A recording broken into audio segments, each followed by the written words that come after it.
Johann Sebastian Bach is the ultimate composer's composer, influencing countless others who followed him, from Mozart to Mendelssohn, Beethoven to Brahms. And not just in classical music. From Duke Ellington to the Beatles, musicians in jazz and pop have also fallen under his spell and learnt from his techniques. Bach is still the benchmark, a musical gold standard. We know very little about Bach's life. There are only a few facts to go on, and our image of him is skewed by statues and paintings of a stern, forbidding figure in a frock coat and a powdered wig. But then there's the music.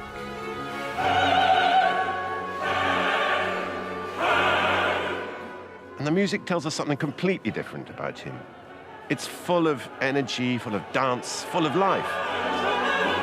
Over a lifetime of getting to know, singing and conducting Bach's music, I formed a series of hunches about his personality and character. And in this film, I want to test them out with fellow Bach enthusiasts and scholars and perform some of his most important works to see what they can tell us about the extraordinary man who composed them. He really throws everything at it. You know, it's just such an overwhelming exploration of what it is to be a human being. I think he's a scientist at work, and instead of using the language of mathematics, he's a scientist using music. The level of inspiration on which he works is, I think, unparalleled in the rest of music.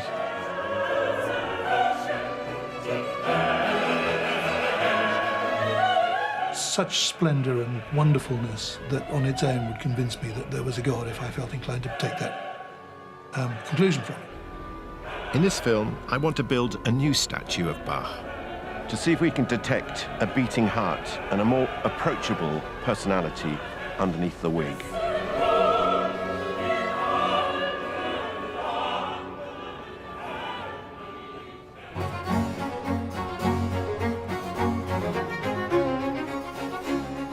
My own engagement with Bach began as a small child growing up on a farm in Dorset.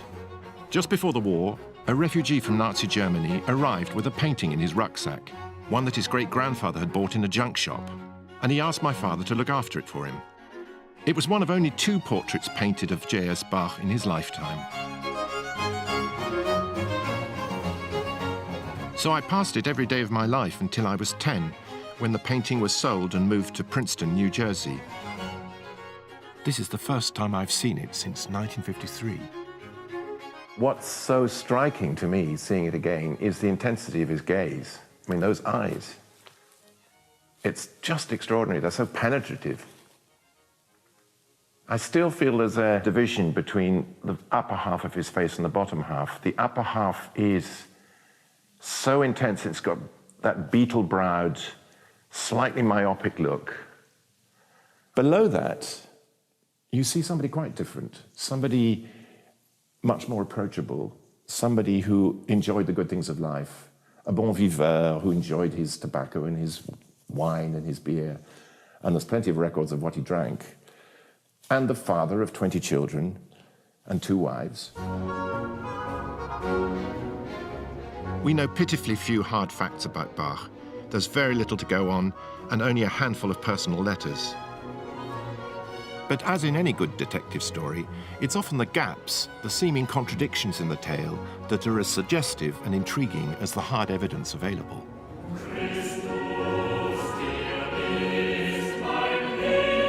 We do know that Johann Sebastian was born on the 21st of March, 1685, in Eisenach, in the middle of modern-day Germany.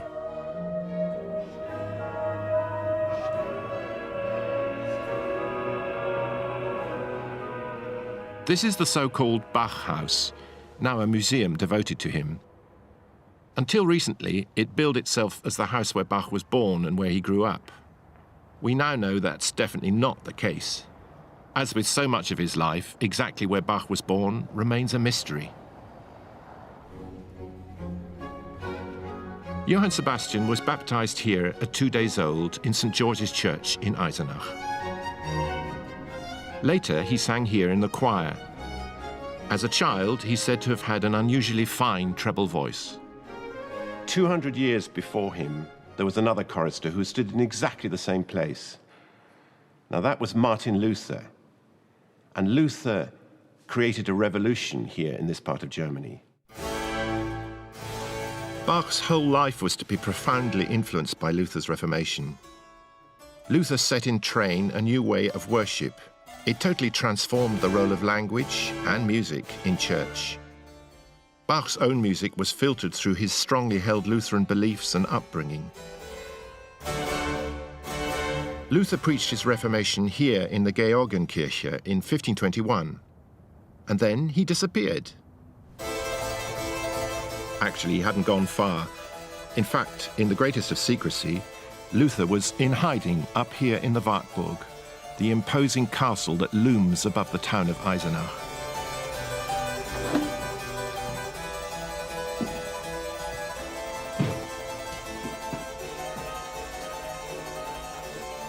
His Reformation had made Luther the most wanted man in Europe. So this is a little room where Luther lived.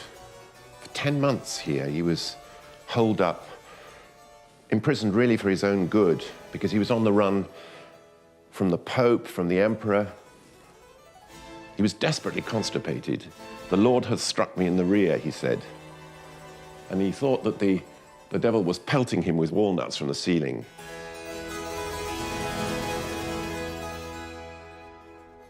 Luther decided that his best weapon to use against the devil was black ink. And in a matter of weeks, he sat down at this desk and he wrote a translation from the Greek of the New Testament. And it wasn't just in any old German. He decided that he needed to amalgamate 18 different dialects. And in effect, he established the roots of the German language as we know it. Not only did Luther want the Bible to be in the language of the people, he also wanted them to be able to join in the music, something that in the Catholic Church was much more the province of trained choirs. Luther was convinced that music added extra expression and eloquence to the biblical texts. The notes make the words come alive, he wrote. In fact, without music, man is little more than a stone. So the words appealed to the intellect and music appealed to the passions. And besides, why should the devil have all the good tunes? Luther and his followers made sure he didn't. They choraled secular tunes that everybody knew, including quite earthly love songs, and then set them to new words so that the congregation could belt them out in church. Hymns or chorales written by Luther and his followers became absolutely central to Protestant worship, and, of course, to the music of Bach. The impact of the reformer Luther on the impressionable young Bach was immeasurable. It shaped his whole view of the world. It bolstered his sense of worth as a craftsman musician, and it reinforced his service to the church. It's such an announcement, a proclamation of the arrival on earth of the Christ child. Relish the words, relish them. So, brich an.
Bach's destiny was to become a musician. Music was the family business.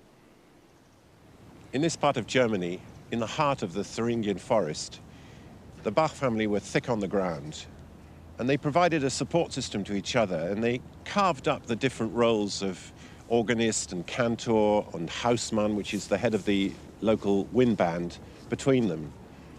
And in fact, they became almost so important here that the word Bach and musician became synonymous.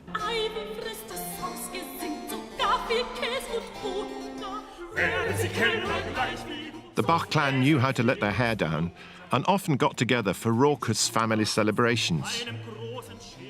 Sebastian, the youngest of 8 brothers and sisters, was thus surrounded by music at home, in church, and in school. I have in my hand what was probably the most precious book of Bach's childhood, certainly the one that he used every single day of his life until he left Eisenach. It's the Eisenachisches Gesangbuch, the songbook, used in church and used in school. And it has wonderful copper engravings which show David and Solomon in the temple, surrounded by their temple musicians, and the connections that Bach must have made in his mind between his family of the most famous musicians in the area with a long dynastic lineage going all the way back to Solomon. Because he wrote so many masterpieces of sacred music, in the 19th century, religiously inclined writers liked to picture Bach as a saintly figure, a kind of fifth evangelist, to match the goody two-shoes image of his childhood. But in recent years, this picture started to change. This is a book containing the records of Bach's school performance, and it gives us his syllabus of classes that he attended. And it also shows that, for example, in the 3rd year, he came 46th out of 89 pupils. And what's more, it tells us that he missed 96 separate classes. This is a fascinating document because it's somehow slipped under the radar.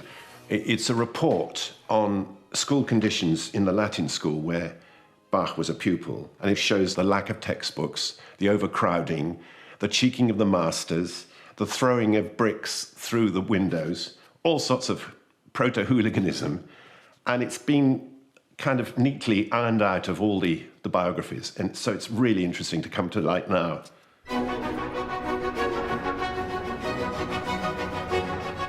Since the fall of the Berlin Wall and the reunification of Germany, more documents have come to light that greatly enhance our knowledge of Bach.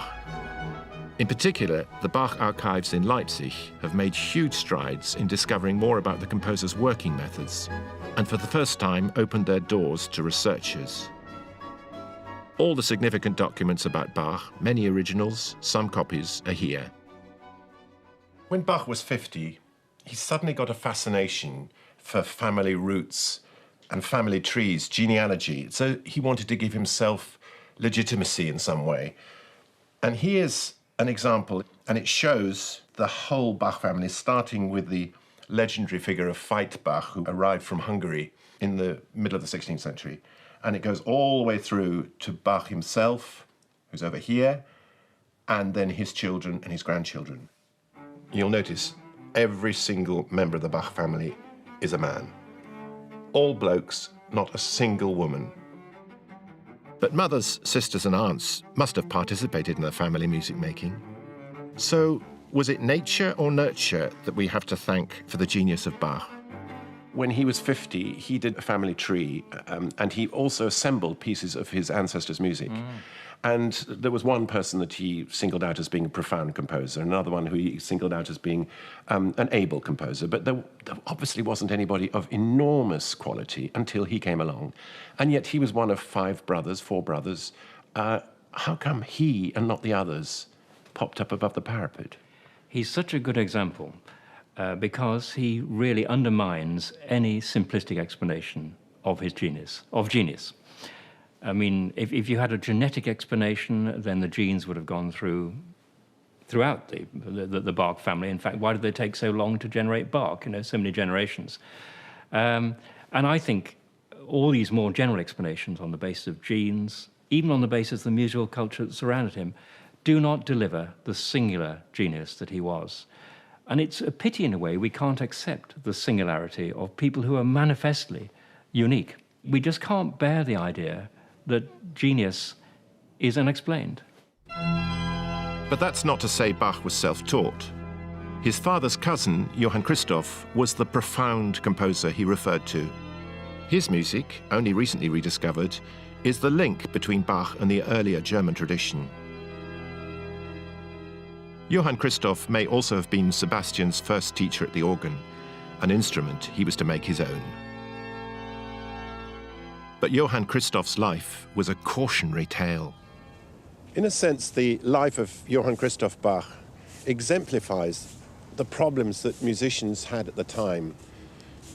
They shuttled between the service of the church or of the court or occasionally of the municipality. And in Christoph's case, he had all manner of domestic problems. He was shunted also from pillar to post here in the town. The town wouldn't give him a proper dwelling. He had illness in his family. He was underpaid, and he was thoroughly querulous and miserable about it, and died in penury. But there's another side to it, and this is one that Sebastian may well have picked up from his elder cousin, which is that as a composer, you can channel all that frustration and disappointment into music. And the marvelous thing is about Johann Christoph's music and Sebastian's music is that it has this wonderfully consoling and uplifting quality to it.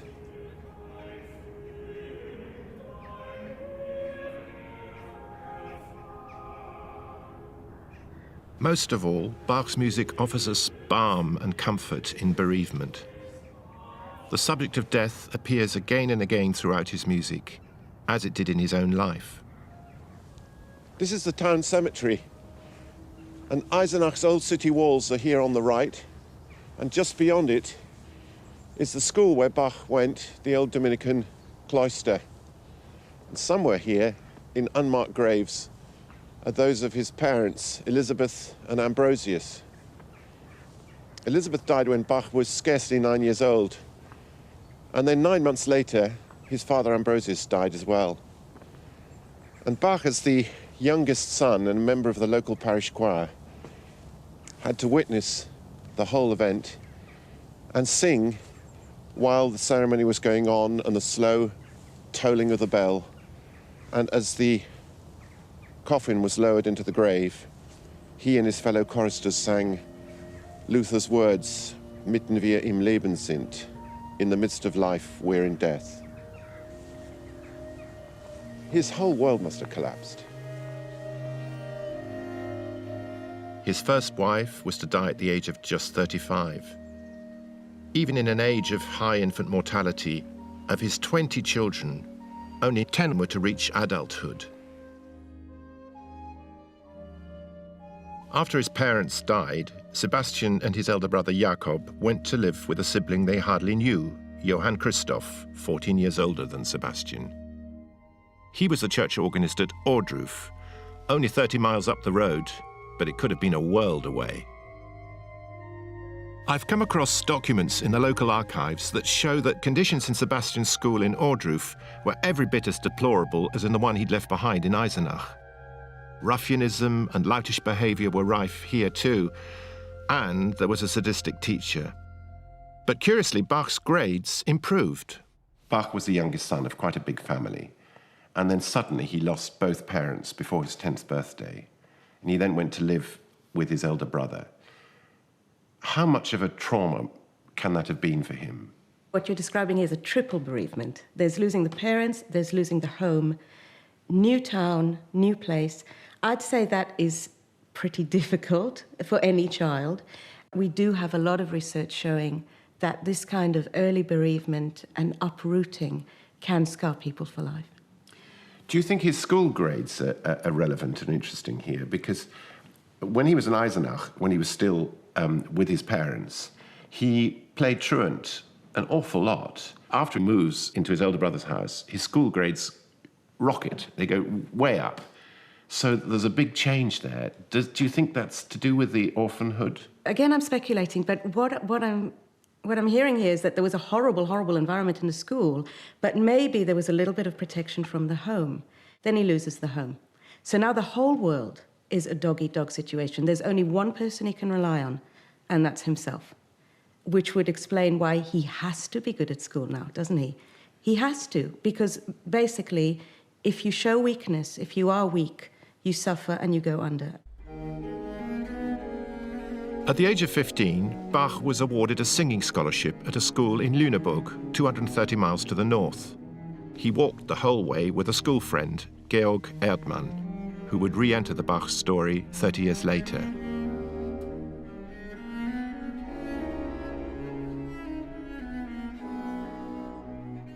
Bach spent 3 years in Lüneburg from the age of 15 to 18. His voice would have broken almost as soon as he got there. So what was he doing in the meantime?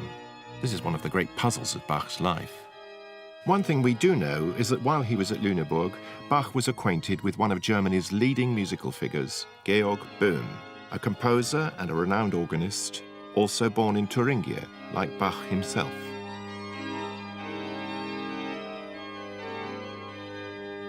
This is a letter that Carl Philipp Emanuel wrote to Bach's first biographer, Johann Nikolaus Forkel, telling him all the bits and pieces that he could remember about his father. And the particularly interesting thing here is when he refers to his former teacher, Georg Böhm, he crosses it out. Why, having written that Böhm was his father's teacher, did Emanuel think better of it and erase the reference? In 2005, a suggestive new clue came to light. Some leaves of organ tablature, for many years wrongly catalogued in a German library, were rediscovered by Leipzig Bach archivist Michael Maul.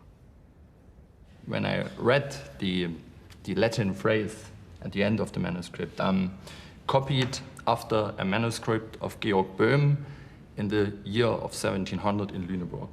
And I know one person who was in 1700 in Lüneburg and was very interested in very good organ music, and that's the young J.S. Bach.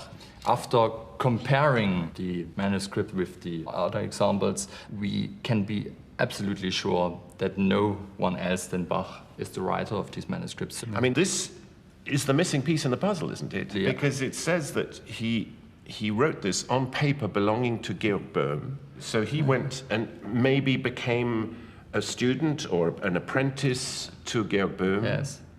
And under his supervision wrote out this very difficult piece, which proves that he played this music. So he was already a virtuoso.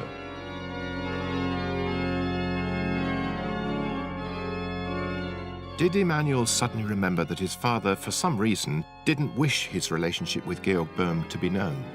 Did he acknowledge that he learned from other people? Did he acknowledge their greatness? This is fascinating because when he made remarks about possible teachers, his son Emanuel just erased them. So Bach didn't want that to be known. He wanted everybody to know that he'd done it entirely on his own, off his own bat. If he had this assumption that you have got to have power and you should never show weakness, he would be very poor in acknowledging those sources. At the age of 18, Bach, as well as being a virtuoso organist, was a competent violinist. In 1703, he left Lüneburg to return to the family stamping ground. In Arnstadt, only 30 miles from where Sebastian was born, the city fathers had put a tax on beer in order to pay for a brand new organ for the Neue Kirche. Bach was hired to test the new organ and then to play it in audition in front of the thirsty citizens. He landed the job on more money than his father had ever earned. But there was a catch. The council insisted that he provide new music. All he had at his disposal was a ragtag and bobtail band made up of mature students. Thus Bach began his career as a composer, but not in exactly auspicious circumstances. He wrote a cantata, his first, in which there's a very important bassoon obbligato, a solo for the bassoon in 3 of the movements. It was a banana skin. The bassoon part starts innocuously enough, honking away at a steady old lick. But then comes a bassoonist's worst nightmare.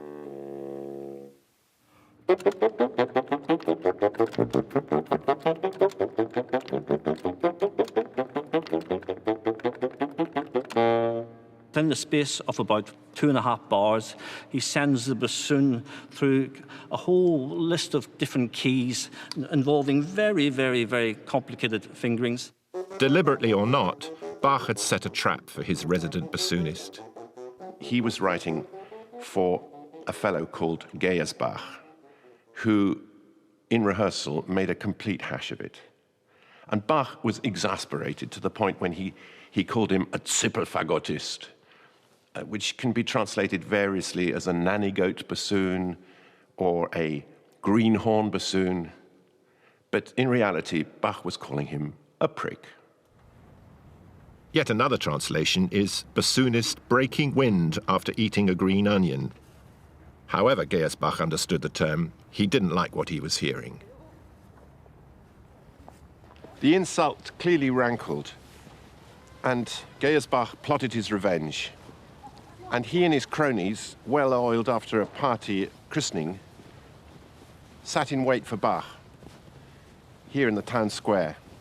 Bach was making his way back from playing music at the castle, Nidec Castle, and was taken completely by surprise. And Geyersbach came up to him and demanded an apology, and then took his cudgel and hit Bach smack across the face. Bach, in self-defense, drew his rapier, and there was a scuffle, a major scuffle, and it was only the other students who eventually stopped the whole thing. No doubt to Bach's fury, the church council sided with Geyersbach, according to the records. And that was far from the last of the problems. Bach was accused of introducing strange harmonies into his organ music, which upset the old dears of the parish. He played either far too long or not long enough, and he'd slipped off down to the pub. Once, he smuggled a strange girl into his organ loft to make music. The final straw came when he asked for 4 weeks' leave to visit the renowned organist Buxtehude, walking the whole 260 miles up to Lübeck. In fact, he was away 4 months, not 4 weeks, and was airily dismissive when he was asked to explain himself. What we now see is patterns of behavior that had their origins in the unhealthy environment of his early schooling, first in Eisenach and then in Ohrdruf. Patterns of anger, patterns of dealing with authority in a very surly and uncompromising way, impatience, and a kind of self-assuredness that was bound to rub people up the wrong way.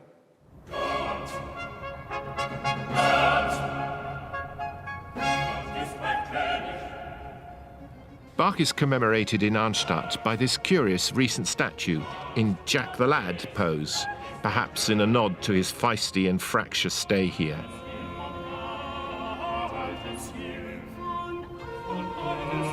His time in Arnstadt came to an end when in 1707 he was offered a new post 50 miles up the road in Mühlhausen. The city had been thriving, but it was Bach's bad luck to arrive just after a disastrous fire had wreaked havoc in the city. Caught up in a local dispute between the clergy, Bach moved on in less than a year. But 2 significant things happened. First, aged 22, he married his cousin, Maria Barbara. And then he wrote one of the most important documents we have.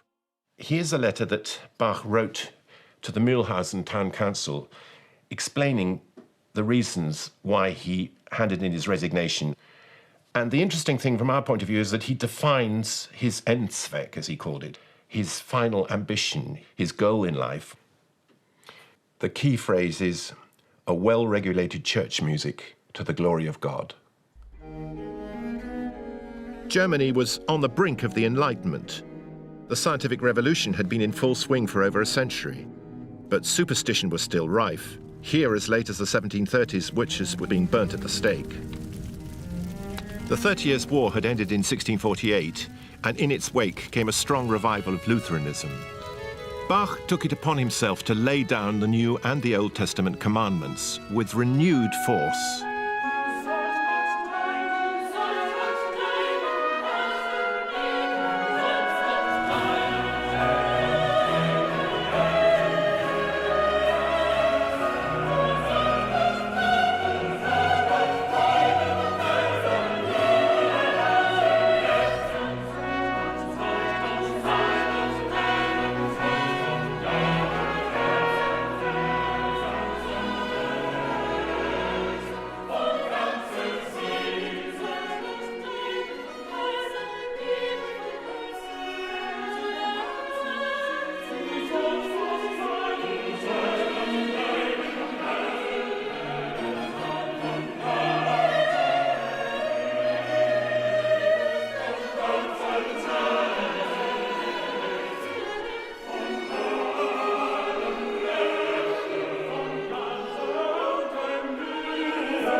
In 1708, Bach left Mühlhausen for the elegant court of Weimar. This was a real turning point. For the first time in his life, he was able to call on good quality musicians. But as so often in his career, there was a snag. In fact, there were two of them. Weimar was ruled by a pair of dukes, an uncle and nephew team. It was a recipe for disaster. The musicians were employed by both, but the uncle made it known to the musicians that if they played for his nephew, they would be liable to be flogged, dismissed out of hand. In fact, there was one poor horn player who was dismissed on the spot, flogged, and then eventually hung as an example, terrible example to all the other musicians what would happen if they stepped out of line.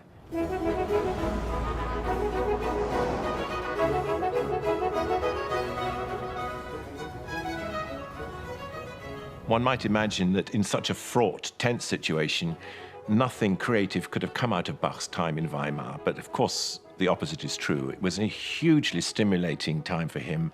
His first encounter with the Italian music of Vivaldi and of Corelli and so on. And from Bach's own compositional activity, it was an enormously important time. We got the beginnings of his really, really important keyboard works.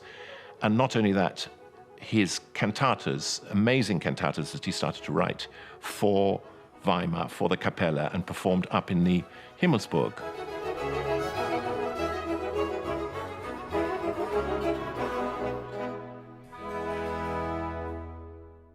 Originally, a cantata was a small, intimate Italian piece for a solo voice and a couple of instruments.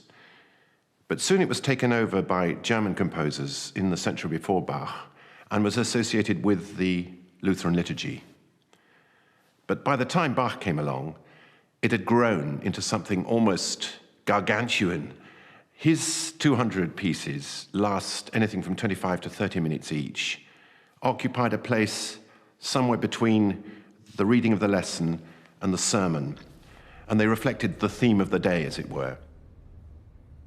You pity the unfortunate preacher who had to follow music as eloquent as this.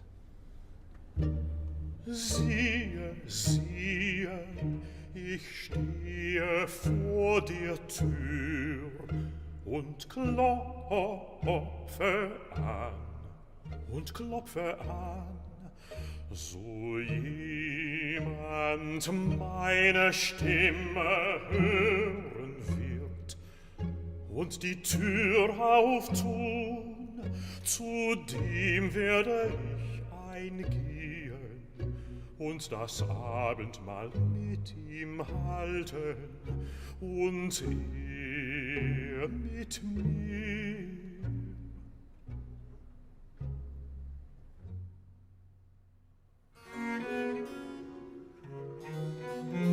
Bach demonstrates his fantastic ability to set a scene. In this case, Jesus knocking at the door of the human heart.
Bach wrote more than 20 cantatas in Weimar, but having proved his early mastery of the form, he suddenly stopped.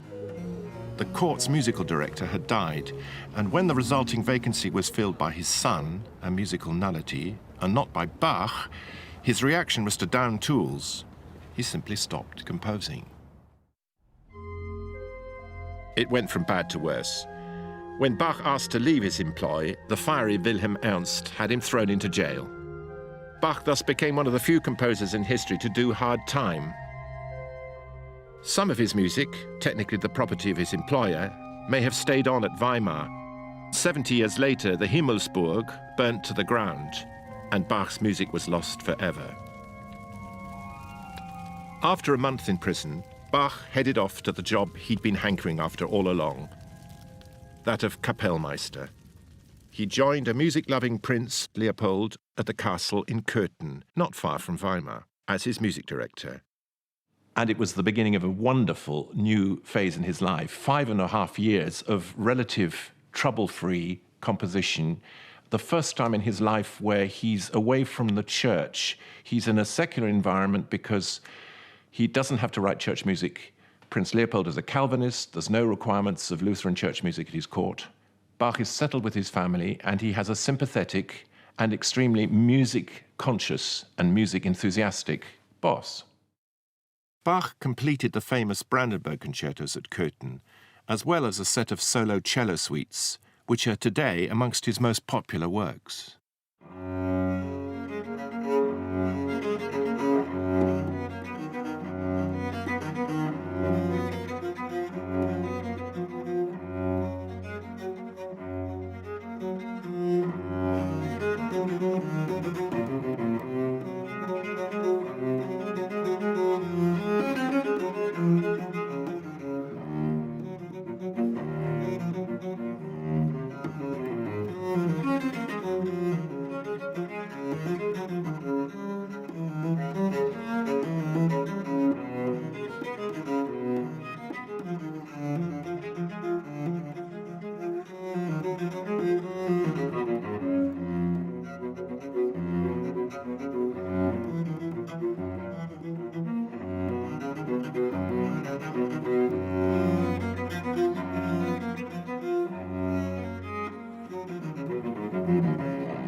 Just as Bach was, for once, happy and settled, tragedy struck.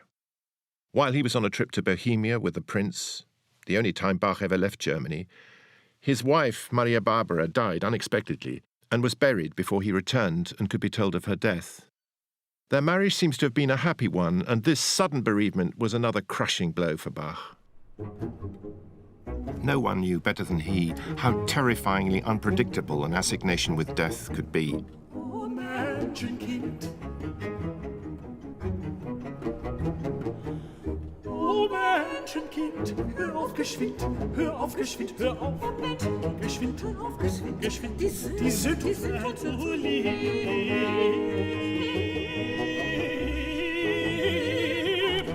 Oh Menschenkind, hör auf geschwind, die sind uns zu lieben.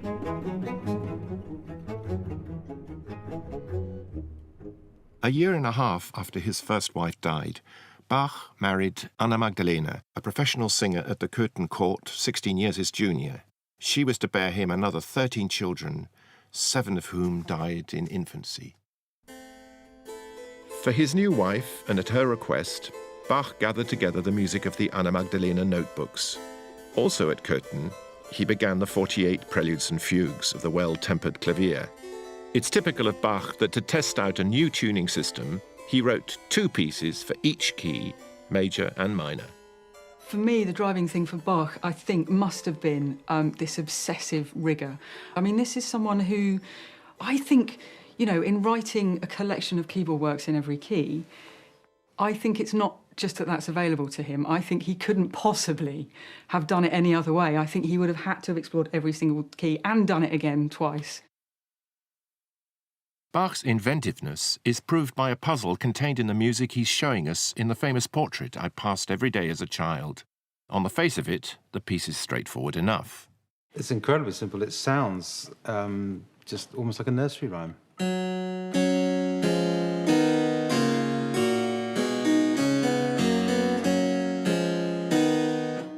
But that's the version that we see as he shows it to us in the portrait. But from his perspective, what do we see? Well, if you turn the music up the other way around and read it backwards, what you get is this.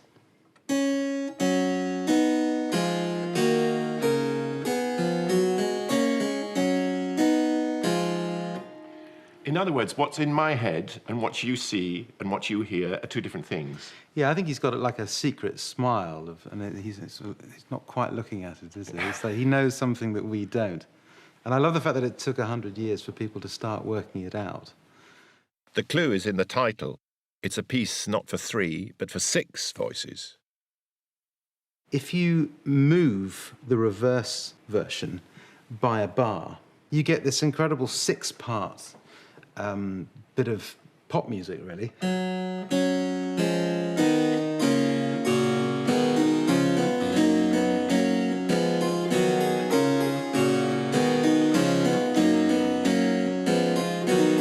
It's so simple, so complex. Do you subscribe to the view that a lot of his music is numerological, that it is reflecting not simply just his own name, but actually that he, as a starting mechanism, would rule the paper and measure out the number of bars that he was actually going to use? Or is that just baloney? I think it was a hugely creative structural mechanism for him, but that was an intuition that he had around numbers and the appeal of numbers for him. And I think he had an almost obsessive enjoyment of pattern, which for me is the mark of a scientist as well. Scientists look for and respond to pattern in nature, and when they find it, they try and categorise it and put rules around it, and then they try and break the rules. And that's the fun bit, is playing with the pattern that they find. And I think it's an intuition that he has, not as a mathematician as such, but more broadly as a scientist. In his own lifetime, Bach was far more famous as a performer than as a composer. He wrote many pieces for the organ, an instrument on which he was renowned as an improviser of genius. He also stretched the boundaries of another instrument he himself performed on, writing a series of solo dance suites for the violin. They are light years ahead of anything that was written for the solo violin ever before. He just takes the violin to into a different realm, and asks from the violin to do very un-violinistic things, like triple stops, quadruple stops, polyphonic writing, fugues. Fugues were written for harpsichords and for organs and for orchestras, but not for one solo violin.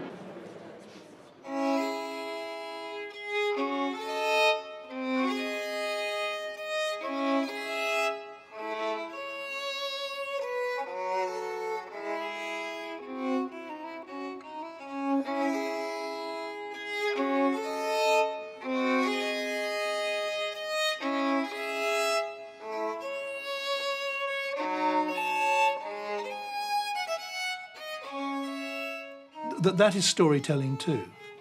It's a story, if you like, about 4 notes, about D, C, B flat and A. But it's also a soliloquy. It's a very dramatic argument in a similar way to Hamlet's To Be or Not to Be, where you've got a voice arguing with itself and listening to the counter-arguments and arguing with the counter-arguments and speaking against the counter, and so on.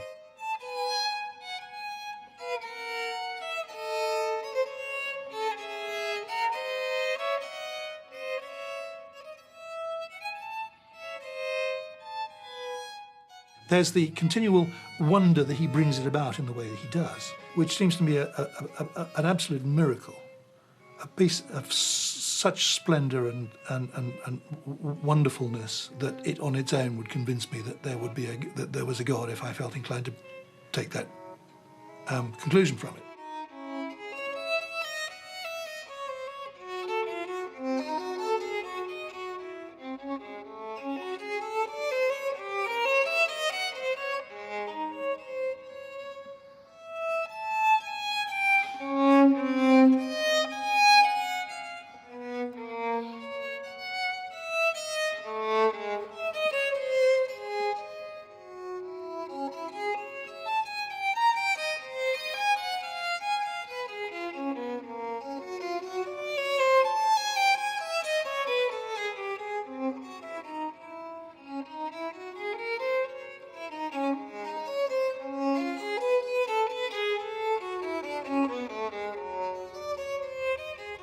Aged 38, Bach was now at the very peak of his powers.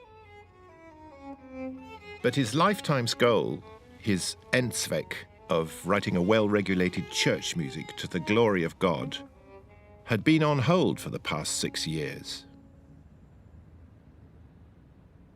The opportunities for writing church music to a high standard only came to Bach very, very rarely in his life.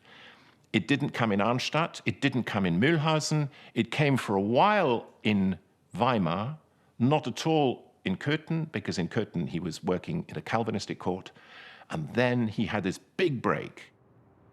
Suddenly he saw an opportunity to put his life's ambition into effect.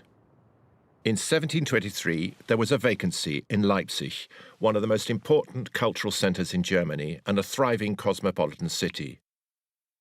Cantor of the Thomasschule, one of the oldest and most prestigious choir schools in Europe, founded in 1212. This was a full-on boys' choir, the younger ones singing treble and alto, the older ones tenor and bass, and playing instruments. It was a great opportunity, but there were problems in plenty awaiting him. Besides music, Bach's duties would also include teaching the boys other school subjects, but he drew the line at teaching them Latin. What's more, only a thin party wall would separate the boys' dormitories and classrooms from Bach's own private living quarters. Bach's determination to see his church music project through eventually overcame his reservations. In April 1723, he showed up at the Leipzig City Hall to be interviewed and offered the job. So despite all his misgivings, Bach decided to throw in his lot and to accept the title of Thomaskantor and director of the city music here in Leipzig. So he signed his contract and he swore fealty on the Holy Bible. One of the councillors is on record as saying, since the best man couldn't be obtained, mediocre ones would have to be accepted. The truth is that neither party to this contract could have guessed what they were letting themselves in for. In Bach's own words, hindrance and vexation. From the moment he set foot in Leipzig, Bach found himself caught in the political crossfire between different factions on the city council. Music, since it carried with it an element of cultural prestige, formed a part of those political tensions. On the one hand, on the city council were those loyal to the elector who wanted a modern Kapellmeister, one who could bring real international prestige to the city, and they were Bach's natural allies. But opposed to them were the Estates Party, who wanted a traditional cantor tied into the school system with all its regulations and with all its teaching duties, and that throttled Bach's room for maneuver. Before these problems boiled to the surface, Bach set to work. It used to be thought that his cantatas, well over 200 of them, and the two great passions, were composed over the whole 27 years he spent in Leipzig. But in the 1950s, an astonishing discovery was made. By a careful examination of the watermarks on the original scores and parts, scholars discovered that the greater part of the cantatas and passions were actually produced in a white-hot frenzy of just 3 years. Now, how he kept up that rhythm, how he managed to sustain that level of intensity and creativity is just beyond belief, particularly when you consider Bach's living conditions. This is a model of the Thomas School. The original building was torn down in 1902. Here, Bach and his family lived right next to the schoolboys. There wasn't enough room for all the kids, and they slept two to a bed. And, I mean, there must have been a heck of a lot of background noise. And he had to concentrate to produce these phenomenal pieces and then to supervise their copying out in his own room? I think so. But you wonder how he could ever have had any sort of private life in this sort of outfit. I mean, the conditions being so cramped and the noise and the descriptions of mice and rats running up and down the staircases as well. Yeah, they probably had a different concept of private life back then. Must have done. Bach didn't just have to write 25 minutes of new music each week. He also had to get it copied into individual parts for the musicians to sing and play from. His already cramped lodgings now had to accommodate not just his large family, but also cousins and live-in apprentices to help with the never-ending copying out. In the pressure cooker atmosphere of the Thomasschule and this devastating pace that Bach had set himself, things started to go wrong. If you look at this, you'll see there's a frenzy in the writing. It's almost as though he hardly has time to actually put the beams of the semiquavers and demi-semiquavers into the page. They look like bamboos in a hurricane. And here's something interesting, because this is Kuhnau, one of his favorite copyists. And Bach, leaning over to see what Kuhnau's copied, notices that his name has been misspelt, B-A-C-C-H. He gives him a hell of a cuff across the ear-holes, and the ink flies across the page. And here's another example. A cousin, Johann Heinrich, came to Leipzig, and Bach put him to work immediately in the sweatshop of copying. He's made a complete hash of it. He's written out the chorale in the wrong clef and mistransposed it. So he has to cross it all out, and Bach himself has to leap in and write out the chorale neatly at the end. I mean, what a plonker. Here you can see Bach painstakingly trying to repair the damage against the clock to make sure that there weren't terrible errors on the music stands when it came to the one and only rehearsal before the cantata was performed.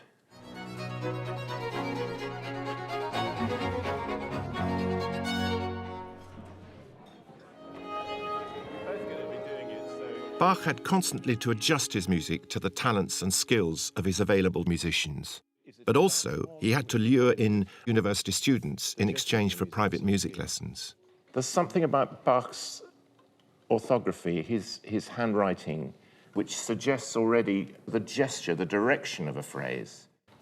In some cases, Bach was forced to pay for extra musicians from his supplementary earnings, made from playing at weddings and funerals.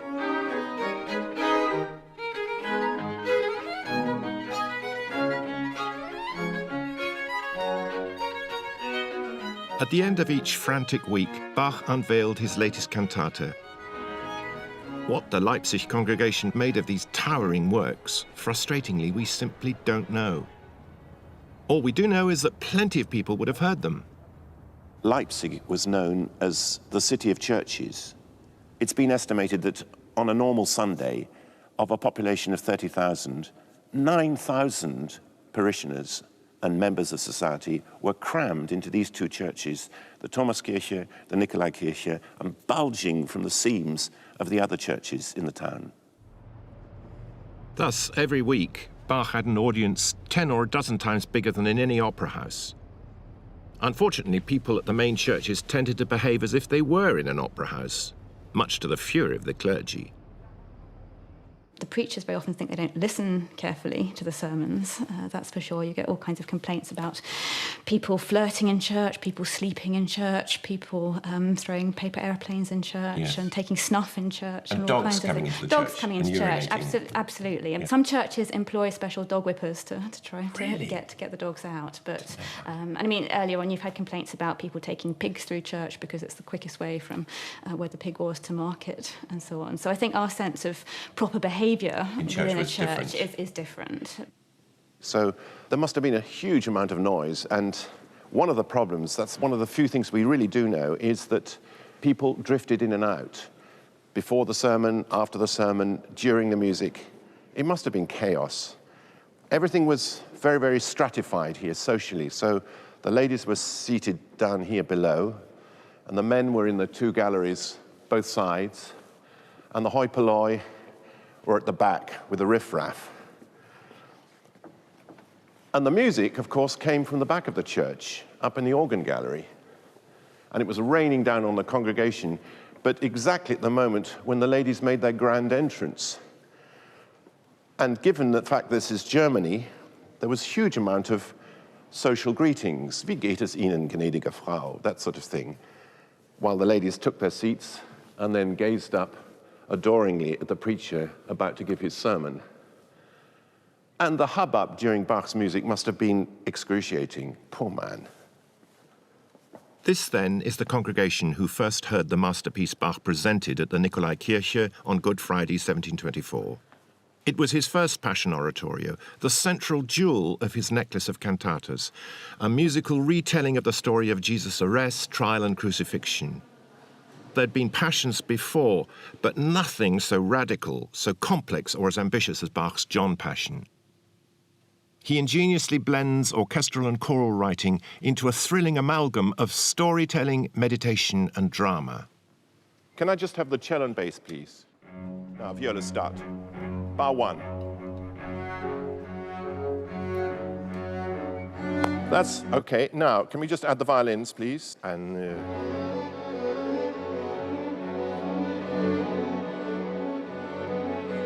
good, that's it. Right, thank you. And just flutes and oboes, please. And 1.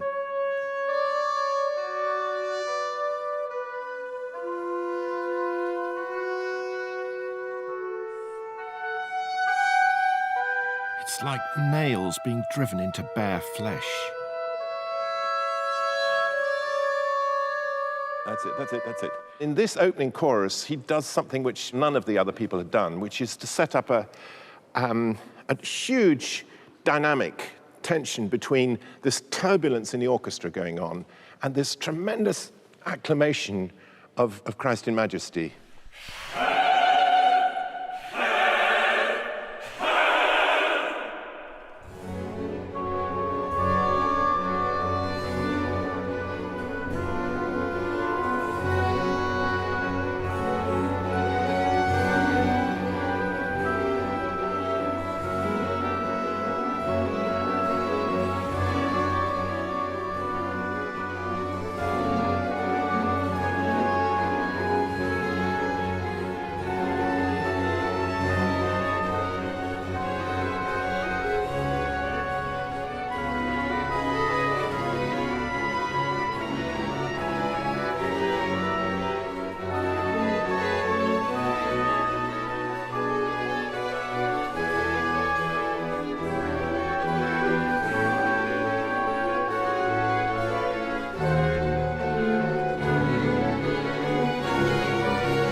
Bach was not trying to write an opera. Bach's purpose was to draw the listener in, to recreate in front of their ears and eyes the drama of Christ's crucifixion. And his St. John Passion is an extraordinary amalgam of theology and music, religion and politics, drama and wonderful presentation of storytelling. So we sense the tension that's already in St. John's Gospel, that between light and darkness, between sin and good work, and faith and doubt.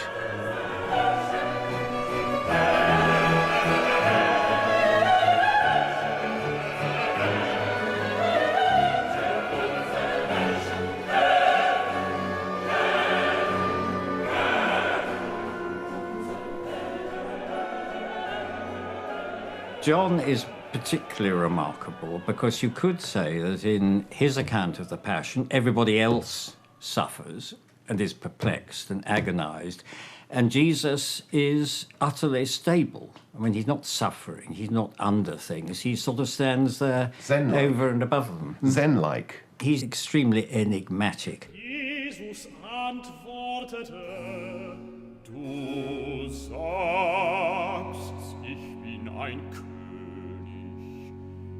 Ich bin dazu geboren und in die Welt kommen, dass ich die Wahrheit zeugen soll. Wer aus der Wahrheit ist, der höret meine Stimme. I mean, in the middle, you have Christ's sacrifice. in which he takes upon himself human sin and gives people back grace. That's in the middle. And then on one side of that, there are the individuals in the text, particularly Pilate. Then on either side of that, there is community. There's the mad community. The mob. Of the chorus, the mob, hysterical, paranoid, utterly deranged, really.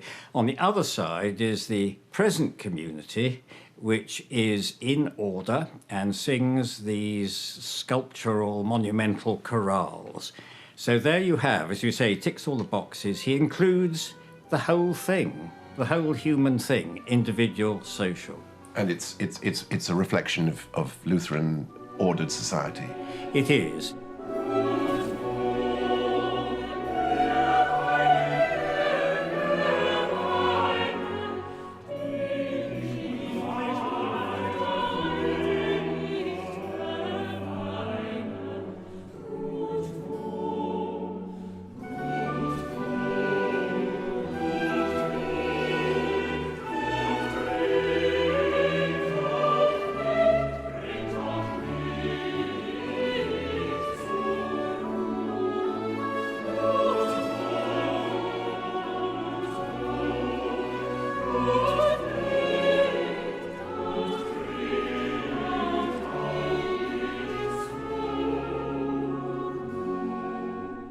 Today, the St. John Passion is accepted as a masterpiece. But at its first performance, it didn't please the Leipzig clergy, ever suspicious and alert to the danger of music stealing their thunder. Bach was forced to revise it radically over the next year, and only towards the end of his life was it once again performed in a version close to its original.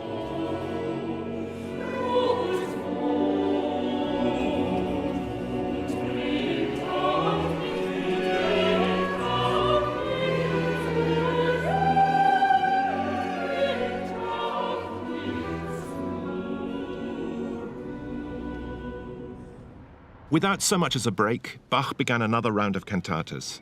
This time the cycle was based on iconic chorales, and Bach had to write a new work each week. The cycle is breathtaking in the variety of its moods, intensely serious at one moment, cheeky at the next.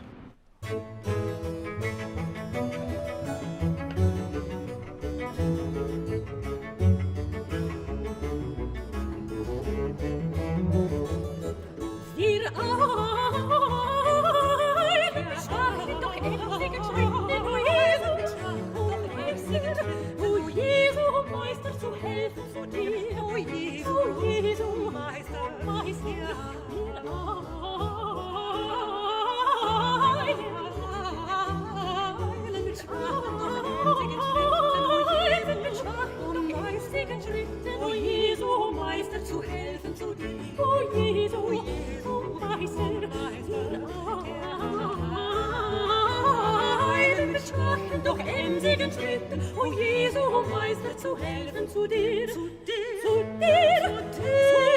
Wir eilen mit schwachen, doch emsigen Schritten, o Jesu, o Meister, zu helfen zu dir, zu dir. Measure him against any of his contemporaries, and there's one thing that makes Bach stick out from all the rest. He didn't write an opera, not a single opera. And yet, at the time, opera was really the gold currency. It was the thing that established careers. It brought with it fame, it brought with it success, it brought with it a lot of money. And Bach would have none of that. In fact, he talked rather disparagingly of those little ditties that you could hear at the Dresden Opera. And yet, his music is intrinsically as dramatic, if not more dramatic, than that of any of the opera composers of the day.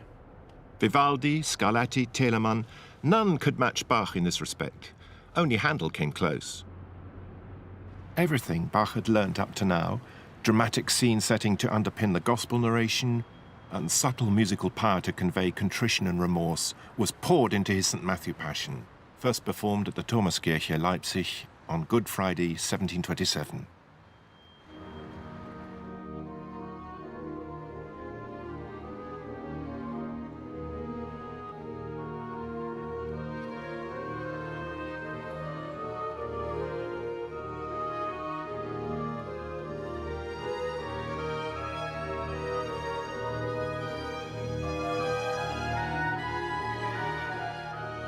The St. Matthew Passion is even more atmospheric than the St. John.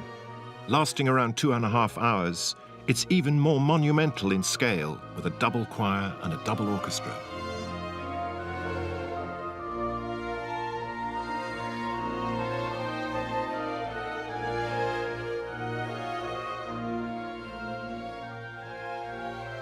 He speaks with the voice of someone whose belief is absolutely rock solid, goes right to the roots of his being. He believes this, every word of this. It is true, it is completely true. And there's a solidity, a firmness to what comes through in the Passions that I've seen very rarely anywhere else. Jesus sprach zu ihm, du sagst, doch sage ich euch, von nun an wird's geschehen, dass ihr sehen werdet des Menschen Sohn, sitzen zur Rechten der Kraft und kommen in den Wolken des Himmels. You wonder, well, where is there room for Bach's own voice? It's difficult to answer, but I feel there are moments, there are chinks in the drama where you feel that Bach himself is very much present and very much making the decisions.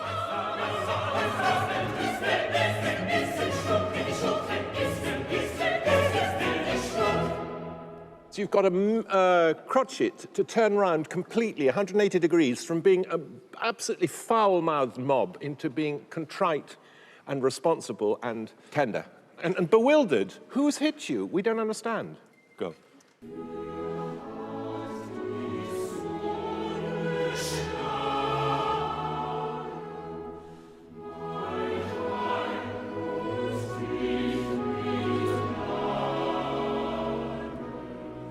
The choir have to switch into being the community, the believers.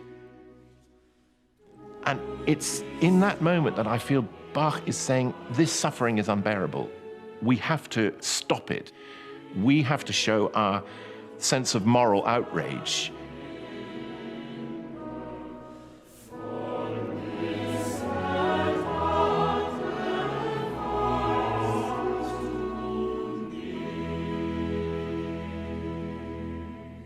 The emotional center of the Matthew Passion is Erbarme dich, Peter's plea for forgiveness, having denied his Christ. In comes the violin announcing Erbarme dich, and the violin, with no words at all, can convey, in a way that the human voice could not convey, this concentration of lamentation, of grief, of contrition, of utter abject horror, in a way, and yet taking on to a spiritual level, because the voice line of the violin becomes an agency of compassion and of forgiveness. And that's before the singer's sung a note.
3 years after the St. Matthew Passion, Bach's relationship with his masters began to fall apart.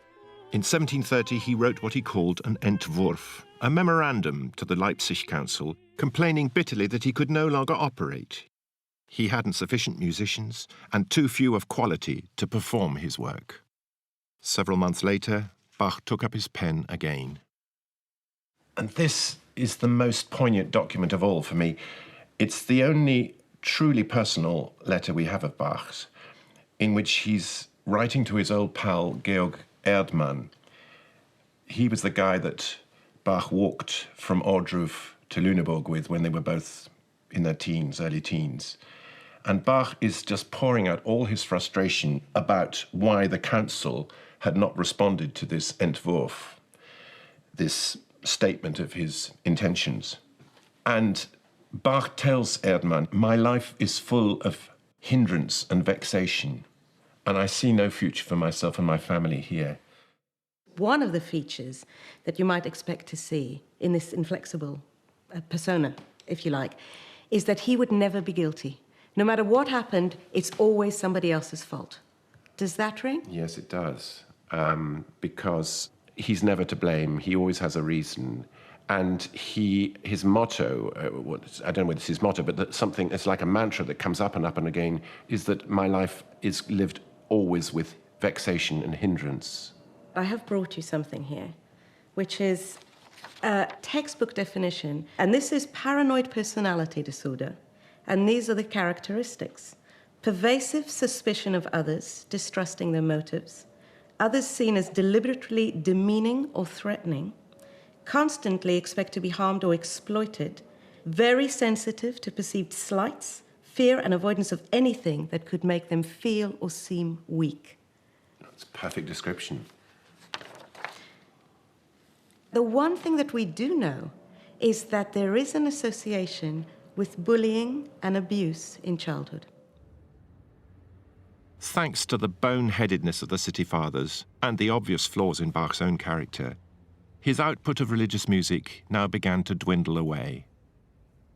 St. Thomas's Church didn't deserve those cantatas. Nobody deserved those cantatas, but least of all St. Thomas's Church. That's the striking thing about a great artist, is they deliver absurdly over contract, heartbreakingly over contract. And that is the thing that I think is most impressive, very deeply moving about him. There he is, worrying about his children, who are popping off one after the other, worrying about their education, trying to keep the town councillors less irritated, and so on and so forth. And at the same time, he just delivered this work that 250, 260 years later is supreme in the canon. Bach now gravitated towards the other main centre of music making in Leipzig, the thriving coffeehouse scene. Here was a different audience, a more relaxed ambience in which to make music, with better musicians from the university, eager to learn from the master. But Bach didn't completely give up on sacred music. Indeed, his new secular style found its way into religious pieces of unbuttoned high spirits. Mein gläubiges Herz frohlocke, sing Scherze. Mein gläubiges Herz frohlocke, sing Scherze. Frohlocke, sing Scherze, dein Jesus ist da. Mein gläubiges Herz frohlocke, sing Scherze. Frohlocke, sing Scherze, dein Jesus ist da.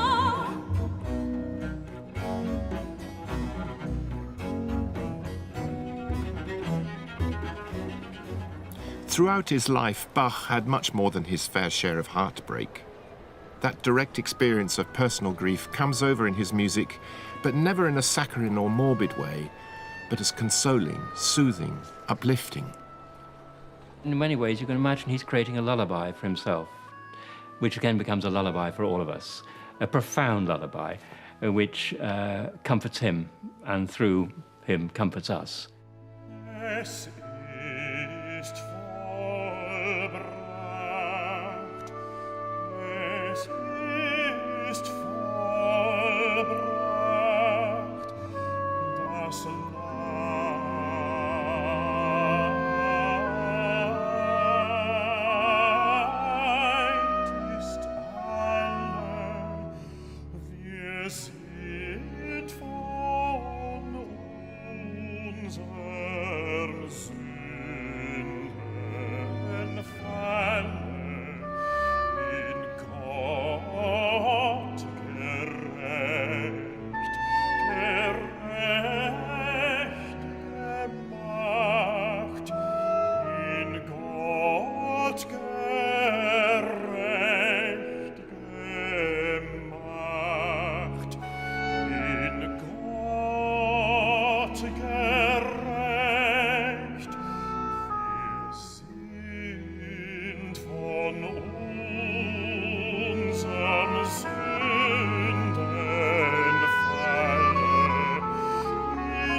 The thing that's, to me, is so touching and powerful in the expression of the music is the way that Bach seems to focus all that distress and private grief in his own life. The loss of parents, the loss of children, the loss of a wife, always the difficulties that he was experiencing. And yet the music that comes out of it is so ineffably consoling and nowadays we look at this, the texts, and with this constant longing for death, this anticipation with joy of one's final demise, it seems bizarre to us, and yet it's with the as you say, Bach's private grief, it was commonplace. Everybody's private grief. Absolutely. Everybody was losing their families, their babies, their wives, and this is surely the prime purpose of religion at that time was to give a consolation in the face of this baffling reality.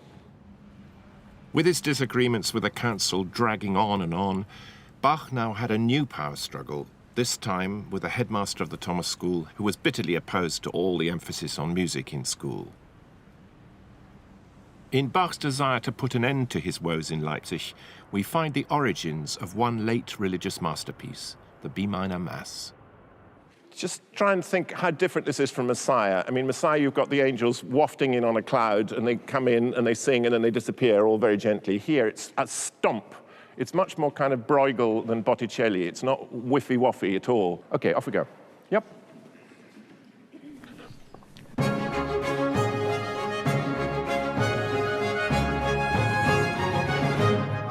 Bach was angling for a new job, or at the very least an honorary title, at the court in Dresden, which was Catholic.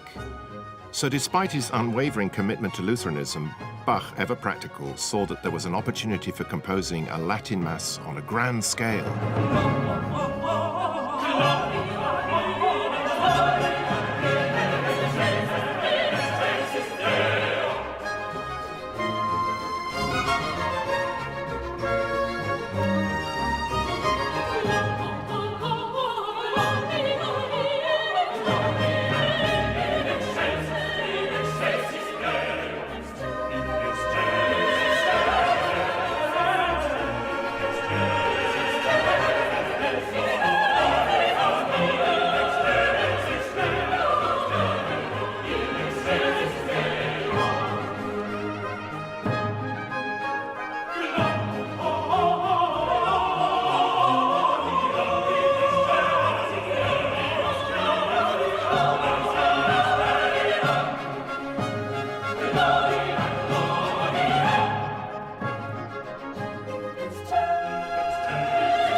Bach didn't get his hoped-for move to Dresden, although he did get the honorary title, and for the next 15 years, we lose all trace of the B minor Mass.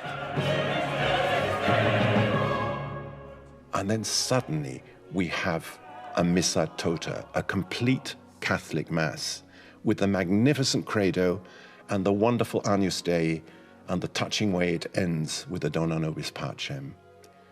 This was Bach's compendium of all the styles since he was a young composer, up to the most recent music that he composed.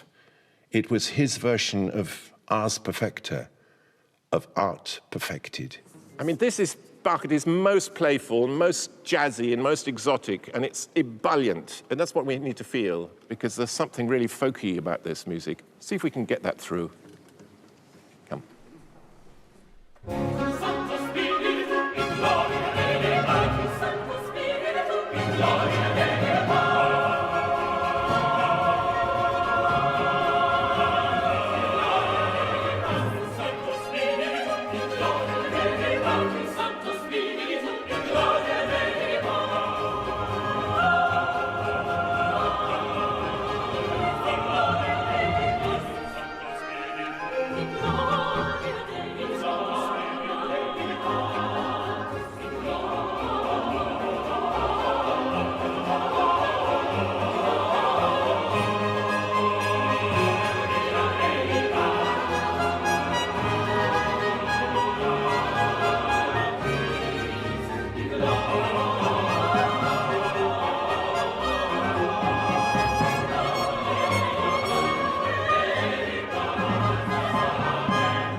A question that can never be solved is what Bach himself thought of his work. But we do have one clue that suggests he saw himself and his music as inextricably linked. He loves inscribing his own name, B-A-C-H, the family name, into his music in all sorts of contexts. And you can only do that in German because H doesn't exist in English. You know, it's not a note on the piano. But in German, B is B flat, isn't it? A, C, B natural, which is H. So that's the little kind of family motto that's in there.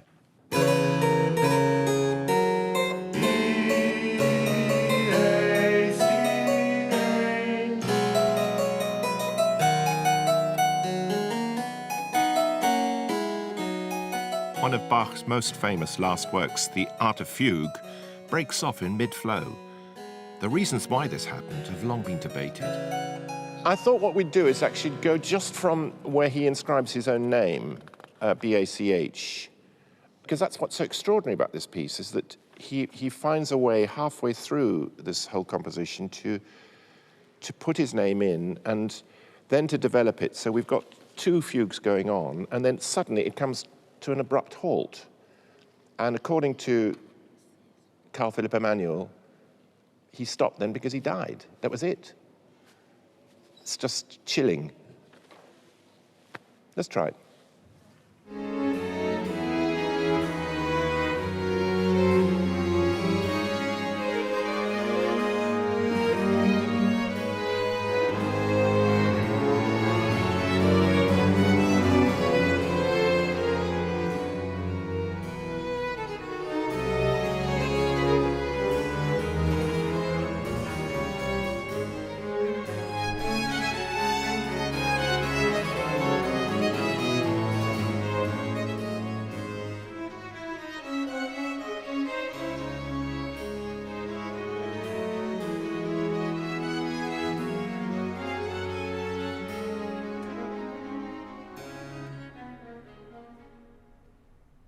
My fantasy is that it's completely deliberate, and that actually it's that unfinished business that I've written my music for the future, and someone else is going to carry on now.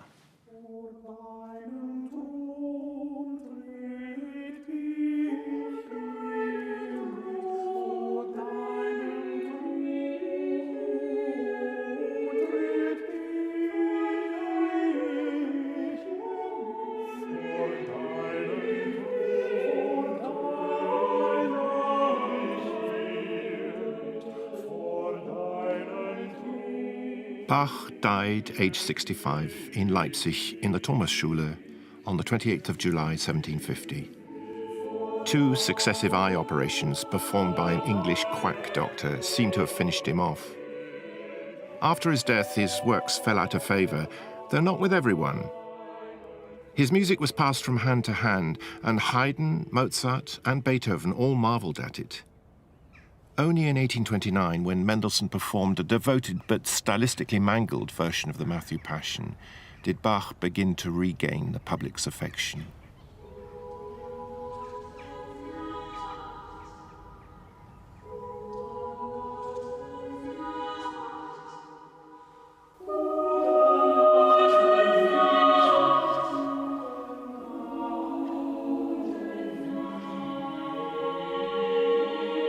Bach's legacy is assured. If Monteverdi was the first composer to find musical expression for human passion, and Beethoven, what a terrible struggle it is to be human and to aspire to be godlike, Mozart, the kind of music we'd hope to hear in heaven, Bach is the one who bridges the gap. He helps us to hear the voice of God, but in human form, ironing out the imperfections of humanity in the perfection of his music.